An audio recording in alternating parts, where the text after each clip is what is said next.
Ko'pchilik ota-onalarning bir dardi bor. Farzandi ertalab maktabga boradi, tushlikdan keyin esa qo'shimcha kurslarga qatnaydi va charchab uyga qaytadi. Bundan og'ir holat bo'lmasa kerak, to'g'rimi?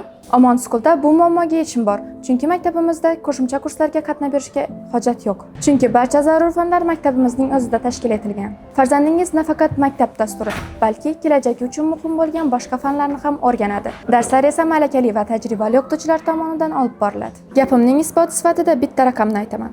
O'tgan o'quv yilida maktabimiz o'quvchilari tomonidan qariyb 50 ta sertifikat qo'lga kiritildi. E'tibor bering, bu raqamga xususiy olimpiada sertifikatlari kiritilmagan. Bularning barchasi DTM imtihonlarida imtiyoz beradigan rasmiy sertifikatlardir. Agar siz ham farzandingizni maktab, qo'shimcha kurs va yo'llarda ovora bo'lishni istamasangiz, sizni Omon School'da kutib qolamiz. Yana bitta yangilik. 8 avgust kuni Omon School Urganch filialida ochiq eshiklar kuni bo'lib o'tadi. Tashrif buyurib, maktabimizning ta'lim tizimi, sharoitlari va imkoniyatlari bilan tanishishingiz mumkin. Qatnashmoqchi bo'lsangiz, izohlarda plus belgisini qoldiring.